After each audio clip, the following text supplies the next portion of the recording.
Welcome guys to another episode of 1.5 Hypixel Skyblock. So today I'm going to be showing you how you can build a super farm, or basically a whole bunch of infinite farms in 1.5 Hypixel Skyblock. So the first thing you want to do is clear out a full plot just like I did here, then go to the desk and set it as a preset and paste it for a row of 5 plots. Once you've done this, you have an easy way to build on the garden, and you should be able to build the super farm pretty easily. So in order to start, what you're going to want to do is go to plot 2, or I don't know if you're using like plot 3, 11, or 10. But once you get to the middle plot, basically just place a row of dirt with a builder's ruler just straight across. It should be one outside the edge of the plot so that you have exactly one plot on the ground. Now, after you've done this, you can paste dirt. I personally like to farm in rows of 4. So I'm going to be building this. Now, this is going to be the first row for one farm. I'm going to place a row of water down the middle. Now, make sure that you do have depth straight on the boots because you will be farming through the water. So this is going to be the first farm. Now this can either be like wheat, potato, or carrot. So you leave one row between the first farm and the next one in order that you can build some lighting system in between. And just like that, I now have wheat, potato, and carrot all together. Now I went and grabbed some soul sand so that I can now do the netherwort farm. Now, some people like to do 5 rows, but personally, I farm in rows of 4. I just find it slightly easier, and I don't have to pay attention as much, so to me, it doesn't really matter. To make this slightly easier, I'm just going to continue on these couple farms until they are done, and then I will build more in the plot afterward.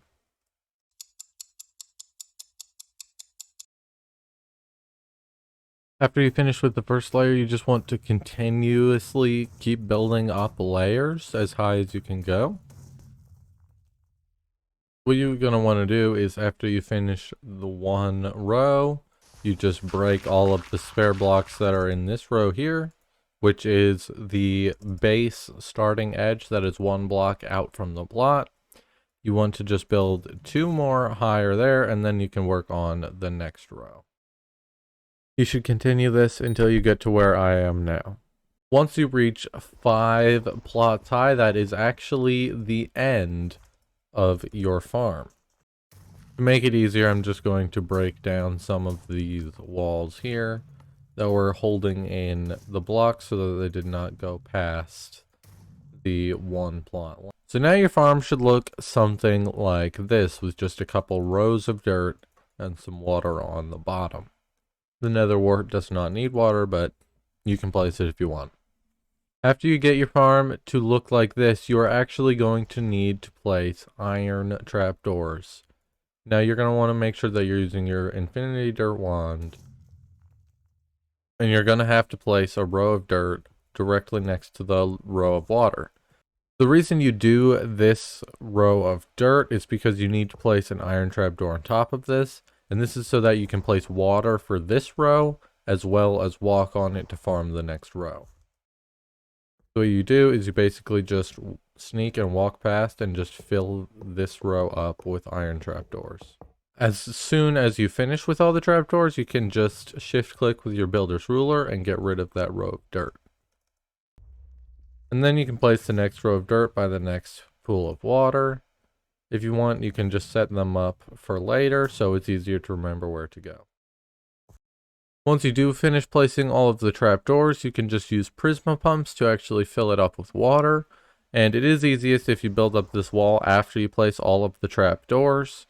You can just shift click the row of dirt blocks. You can just shift click the row of dirt blocks to get rid of it after you finish that part. You can then move on to the next row of trapdoors, which you just do the exact same thing. Place a row of dirt. And then you can just place trapdoors. until you come up to all the way up here, which this is the last row that you will have to do. After you do finish placing all of the trapdoors, it might look something like this. You can just remove these rows of dirt because you will no longer need them.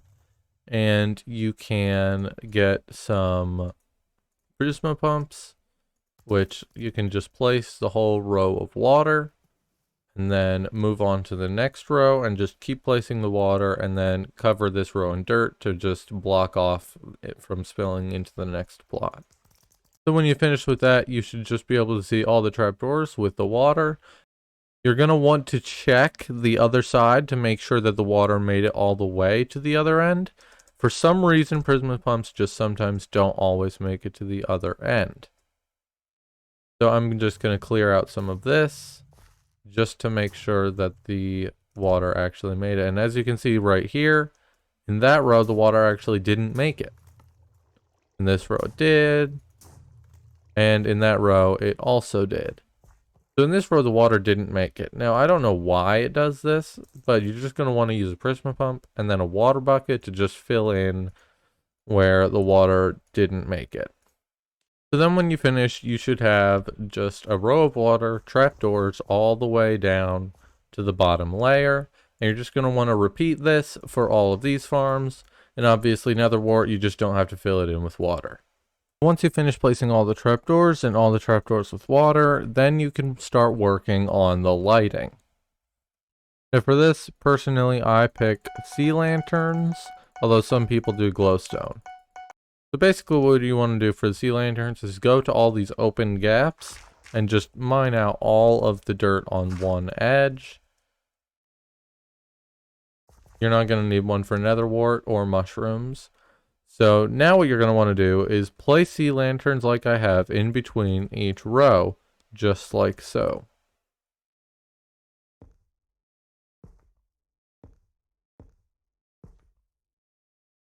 Now you are going to have to do it for the edge of a netherwart and different crop, because you actually have to light this side, and the netherwart doesn't matter, but you do have to light the other crops.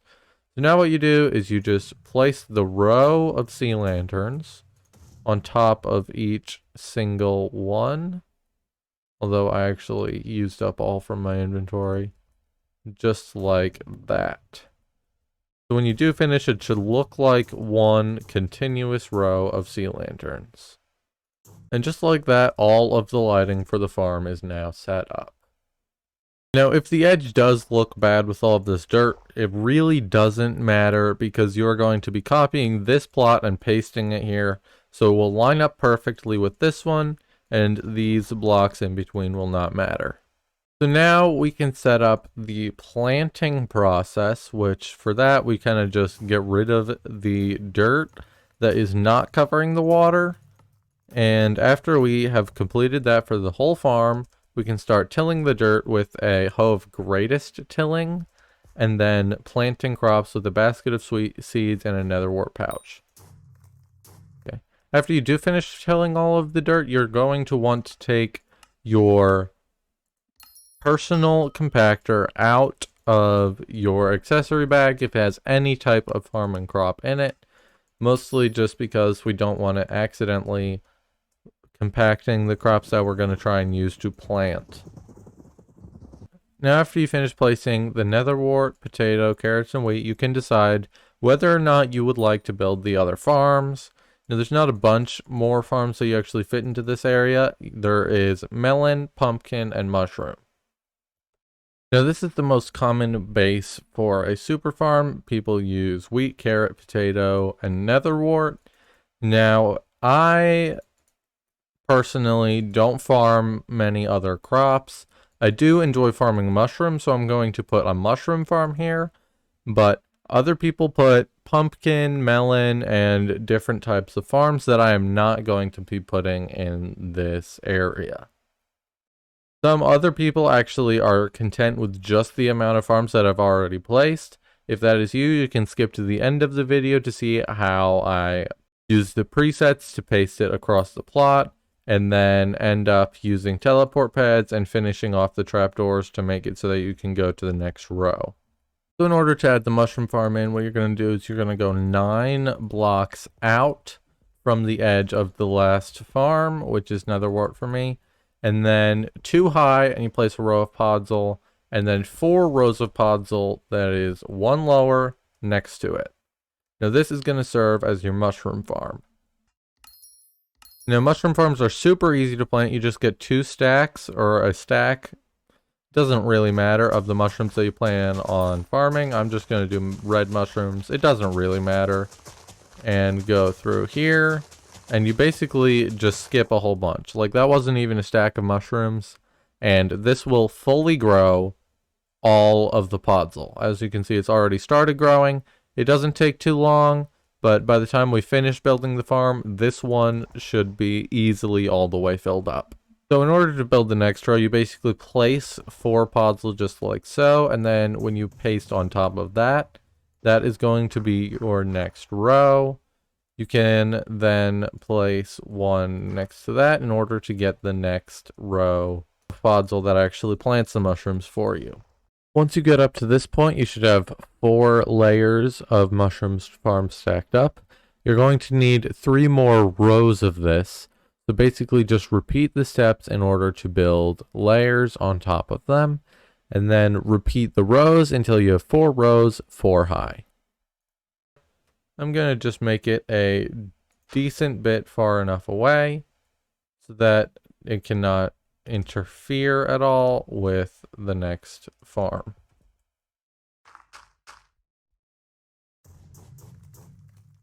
It should then look something like this as the farms are close together.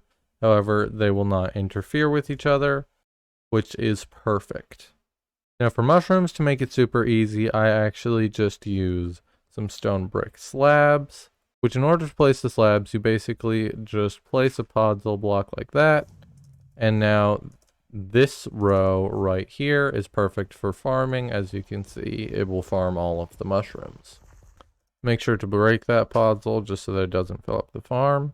And then you can just break a mushroom if it's already there. Place all the slabs. And if it looks just something like this, it should be perfect. Because you should fit right in and it fits perfectly between the farms. You're going to go 2 blocks up, which is enough for the farm. It'll be about half a block underneath the current one that you were looking at. So right here, that's too high. Right here should be perfect because it is half a block gap between the slabs and the podzol. I'm going to be skipping a bit of the building here because this video would be way too long if I didn't. If you are confused about anything in between here, you can always visit my garden. It should be opened. Hopefully you can just look and see what mine looks like, and possibly that will solve your problem. As soon as you finish placing down all the slabs, you can then run through the farm here and just place mushrooms like so across the rows that need to be planted. Now it really doesn't matter if you switch colors, but I'm going to be doing 2 rows of red mushrooms as well as 2 rows of brown mushrooms.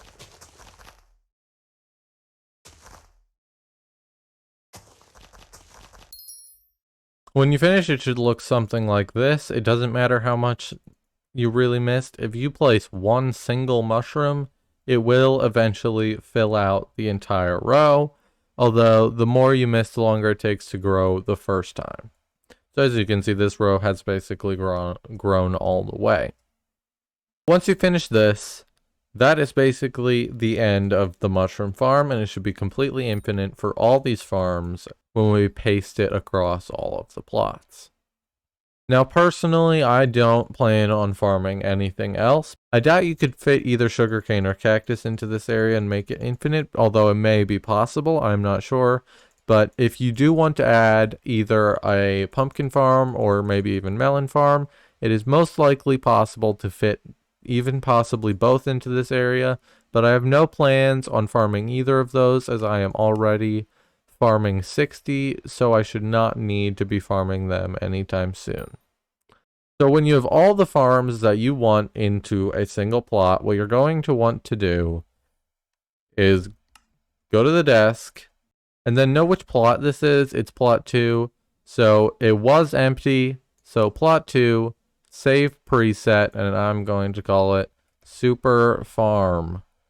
And then probably just the clock. So in order to actually paste to this in the next plot, you're going to need to just buy a ton of resources and drop them so that they go into your sack. You can also just type /sacks and then insert inventory. That should make it slightly easier. And then once it's full of the one crop, you can move on to the next one. Now on mushrooms, you're actually not going to need nearly as many, especially if you have recently built the farm, because it's only going to paste the mushrooms that are already down. And once you have filled it completely with all of the crops, except for mushrooms, you can have slightly less. You can then go to the desk and use the preset that you made and paste super farm next to it. And now, just like that, it immediately connects the plots, which is just so satisfying to watch. Just look at it paste all of the hard work.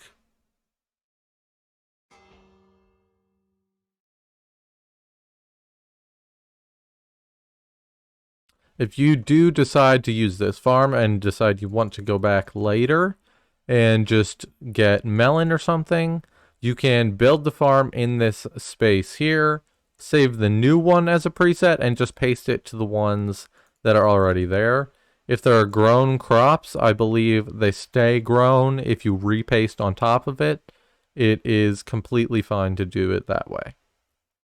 And once they have finished pasting all the way across, you can then make the decision which end do you want to be your starting end. Now I'm actually going to be using that end as my starting end.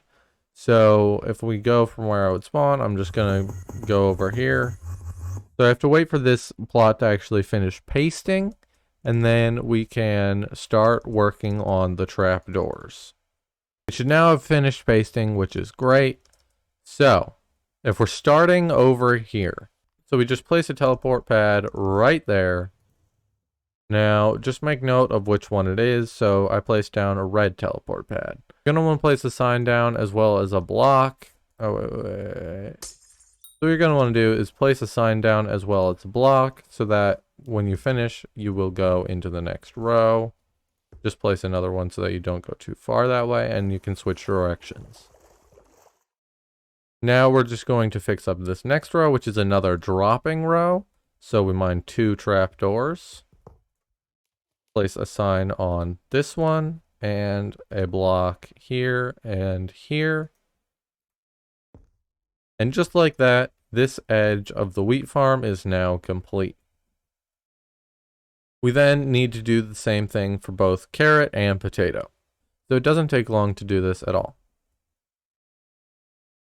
Find 2 trapdoors, place a sign, and place some blocks.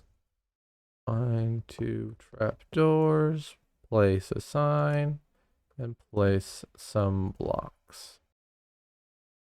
So it is actually nicest if you place the teleport pad a block in, so that way you can block it off with some blocks so that you don't walk off the edge there. And just like that, we now have teleport pads as well as ways to drop down. So we're basically just going to do the same thing. We mine 2 trapdoors, but this time it's on the top row. Place a sign and place 2 blocks. And just like that, we have it set up. We're farming. Oh, drops down. Switch directions. So for this ending of the farm, this is where it gets the most confusing. Because at the end of the farm, we need a teleport pad here which means we cannot have this trapdoor on top.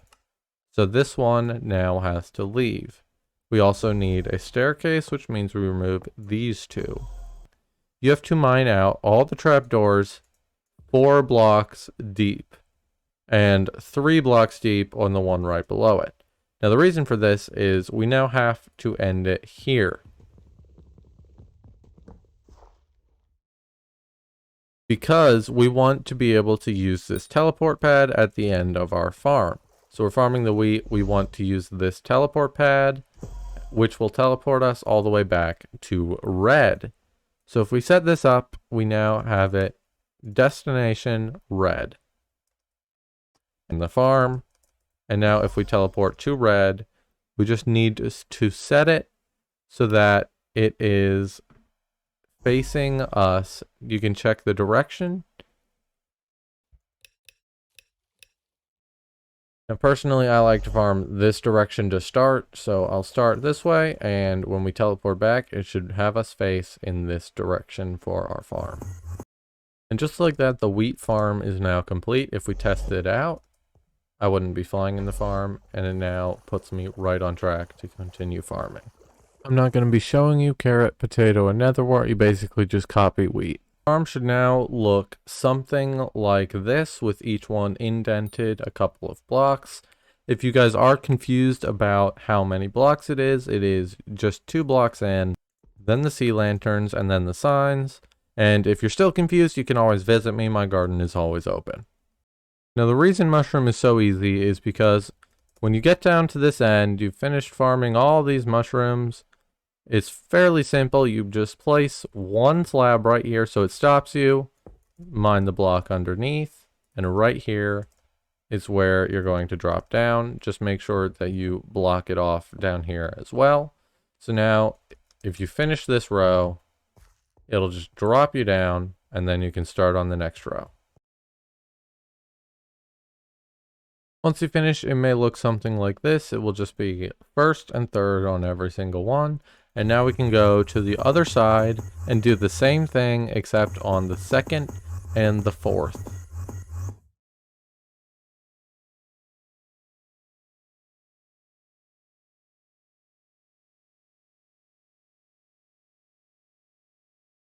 So we're going to start right here, which means we want to place this here, mine this block, and place a teleport pad here.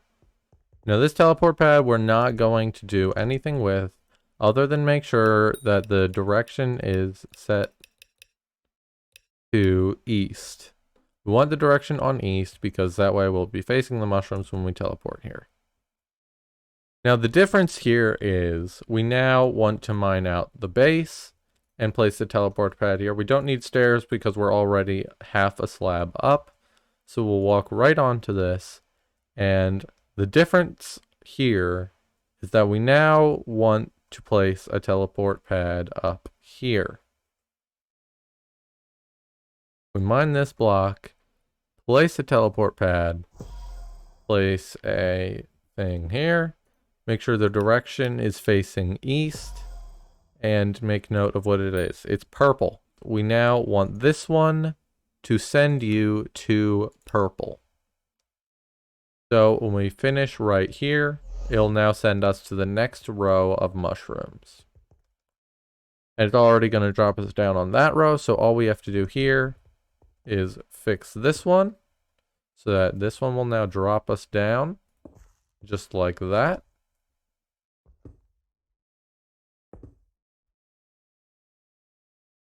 And this one, which is just as simple by placing the next teleport pad. And we placed the cyan teleport pad up there, so now this one right here will now send us to cyan. Once you've made sure that all the teleport pads up here are facing east, you're basically ready to farm, because as you can see, when you finish and you hit a teleport pad, it will just send you to the next farm. Now all of these farms are going to be infinite, and you can farm them as much as you want. You can add more farms if you would like, but personally I would be totally fine with farming all of these And I do not see any need to make any more farms unless you do not have the milestones for them yet, or if you just really like the other crops. But personally, in my opinion, since mushroom and netherwort make the most money, and these other crops are good for experience and easy farming contests, there's really no need to make the other ones at all. Another thing is sugarcane, which people used to farm for both money and experience, is basically completely outclassed by mushroom because it actually gives the most farming experience out of any crop. That is going to do it for today's episode. If you did enjoy this episode, make sure to leave a like and please consider subscribing if you are new around here. As a reminder, if you are confused about anything in this video, you can just visit my garden and it should clear it up by looking at it visually. Thank you guys very much for watching, and I will see you guys next time.